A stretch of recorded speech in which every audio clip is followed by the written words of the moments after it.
Hello friends, I Aditya Kumar Shukla, Assistant Professor, Amity School of Communications, Amity University, Madhya Pradesh, Gwalior. Today I will talk on elements of radio program production. Radio programme production के कौन कौन से तत्व हैं उनके बारे में आज हम चर्चा करेंगे। उससे पहले ये जानना जरूरी है कि रेडियो होता क्या है। We all know that radio is a medium of spoken words, language, sound effects, music and silence.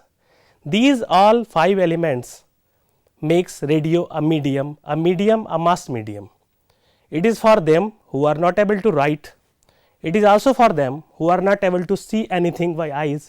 They can feel the radio, they can feel radio language, they can feel radio sound effect, they can feel the music of radio, they can feel the silence of radio.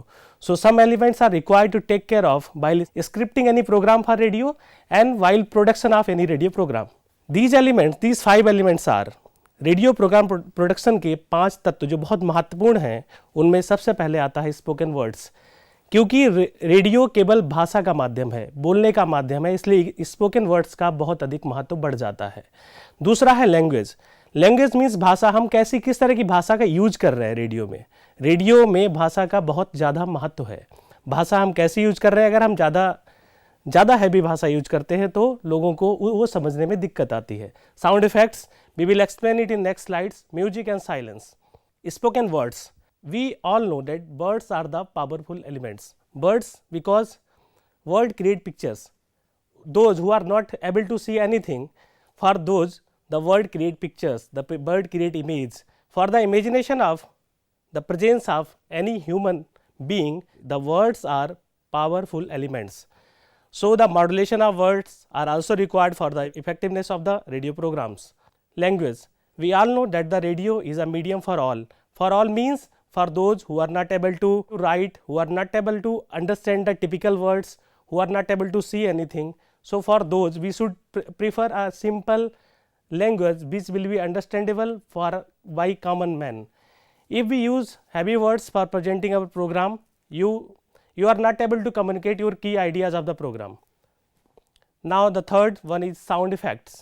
Sound is the creation of nature. We all know that when the language was not created, when the words are not created, we have something which we can feel, which we can visualize, that is sound. For creating visualization for some scene, the sound plays an important role. If we want to create a scene that someone on the door, so we will include a sound of doorbell. By the sound of words, the listener can imagine the scene of morning. By the sound of owl, the listener can imagine the scene of night. Now we will explain about the effects, various sound effects. First is spot effects.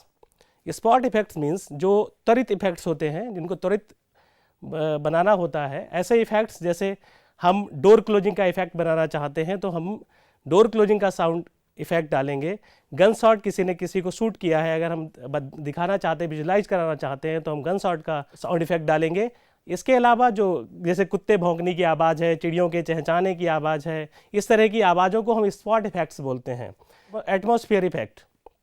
Atmosphere effects में ऐसे effects आते हैं जो कोई atmosphere create करते हैं. जैसे हम कहीं क्लब में हैं, हम चाहते हैं कि उस क्लब के साउंड को हम इमेजिन कर सकें, उसको हम विजुलाइज कर सकें, तो हम क्राउडेड क्लब को किस तरह से दिखाएं, लोगों को बता पाएंगे रेडियो के माध्यम से. उसके लिए हमें एटमॉस्फेरिक इफेक्ट्स की सहायता लेनी पड़ती है. बैकग्राउंड इफेक्ट्स, ठीक है, बैकग्राउंड इफेक्ट्स और एटमॉस्फेरिक इफेक्ट में समानता दिखती है, लेकिन ये कुछ तरह से अलग हैं. जैसे कई जगह कई साउंड एक साथ मिक्स होते हैं.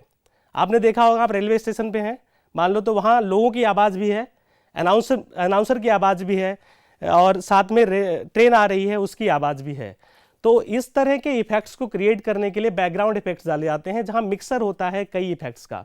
अगर हम चाहते हैं कि हमें एयरपोर्ट का एटमॉस्फेयर क्रिएट करना है तो हमें वहां कई तरह के साउंड इफेक्ट्स को एक साथ मिक्स करना पड़ेगा. ये होता है background effect. Now the fourth one is foley effect. Foley effect एक इफेक्ट है जिसको क्रिएट किया गया है. फॉले इफेक्ट नाम यूज किया जाता है जैक फॉले के नाम पे, ठीक है, जो अर्ली साउंड पॉइनियर माना जाता है जिनको. ये आर्टिफिशियल इफेक्ट है जिसको क्रिएट किया गया है फॉले के द्वारा, इसलिए इसको फॉले के नाम से जाना जाता है. प्रोसेस इफेक्ट, आप जानते हैं कि हमारी टेक्नोलॉजी बहुत ज़्यादा एडवांस हो चुकी है. इस ऐसे में हम कई तरह के इफेक्ट्स जो हैं वो खुद क्रिएट कर लेते हैं. ऐसे इफेक्ट को प्रोसेस इफेक्ट कहा जाता है. Now the fourth one is music. Music is a key part of any radio program. We all know, if we are a listener of a radio, then we all know what is the importance of music in a radio program. For beginning, we required music. For ending any program, we required music to wound our listener with our program. If we want to wound our listener with our program, we want to give some music effect, or we want to give some music for our program. Music is also used as a filler between two scenes. If we want to create a scene, जैसे हम मान लें, अगर जैसे पर्दा गिरता है या पर्दा उठता है, इस तरह का सीन हमको क्रिएट करना है, विजुलाइज कराना है अपने लिसनर को, तो हम वहाँ फेड इन और फेड आउट टेक्निक का यूज करके हम अपनी स्क्रिप्ट इस तरह से लिखें कि fade in fade out technique का यूज करके हम लिसनर को ये समझा पाएँ कि पर्दा गिर रहा है और पर्दा उठ रहा है, या दो सीन्स ऐसे हैं जिनके बीच में हमको कुछ फिल कराना है, ऐसे सीन्स को भी फिलिंग के लिए हम म्यूजिक का यूज करते हैं. The last and not the least but silence. Silence is the most powerful communication. Silence बहुत पावरफुल कम्युनिकेशन है. जैसे हमें कई चीज़ें हैं जो हम बोल के नहीं कह पाते, वो हम साइलेंस से कहते हैं, चुप रह के कहते हैं. मान लो आपको आपके घर पे डांट पड़ रही है, हम एक रियल लाइफ का एग्जांपल लेते हैं और हम साइलेंट हो जाते हैं, चुपचाप खड़े होते हैं, हमारा कोई रिएक्शन नहीं होता है. इसका मतलब कि हम उस डांट को ग्रहण कर रहे हैं, किसी ना किसी रूप में हम उसको समझ रहे हैं कि हमें क्यों डांटा जा रहा है. वो उसी तरह का साइलेंस हम रेडियो में भी यूज करते हैं, किसी चीज़ की एब्सेंस को दिखाने के लिए. ठीक है, कुछ एब्सेंट है, इस चीज़ को दिखाने के लिए हम रेडियो में साइलेंस का यूज करते हैं, और साइलेंस एक इंपॉर्टेंट रोल प्ले करता है रेडियो प्रोग्राम में. ठीक है, जैसे कोई सीन हम क्रिएट करना चाहते हैं, रेडियो ड्रामा में कोई टेंशन सीन क्रिएट करना है हमको, कि कोई किसी के थप्पड़ मार रहा है, किसी ने किसी को स्लैप कर दिया है, तो उस स्लैपिंग के बाद एक साउंड हम ऐसा दे सकते हैं, एकदम साइलेंट कर देते हैं, हम पॉज कर देते हैं, जिससे पता चलता है कि टेंशन बढ़ गया है. इसके बाद जैसे हम कोई ऐसा सीन, हमें कोई टेरर सीन क्रिएट करना है, मान लो कोई आ रहा है, एकदम साइलेंट सीन है, कोई आवाज़ नहीं है, केवल पदचाप की आवाज़ है, केवल कोई चल रहा है, टप फिर साइलेंस, टप फिर साइलेंस. इस तरह के जो सीन क्रिएट किए जाते हैं उनमें साइलेंस का रोल बहुत होता है.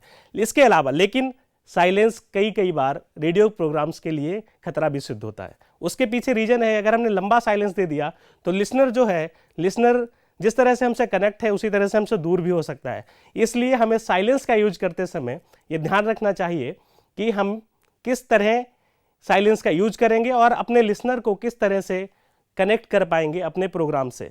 ये 5 तरह के एलिमेंट बनकर स्क्रिप्ट से लेकर प्रोडक्शन तक अगर हम पांचों एलिमेंट्स का ध्यान रखेंगे तो हम एक अच्छा रेडियो प्रोग्राम दे पाएंगे, जिससे लिसनर है जो सुन रहा है वो विजुलाइजेशन क्रिएट कर पाएगा और एक अच्छा प्रोग्राम हम लोगों को परोस पाएंगे.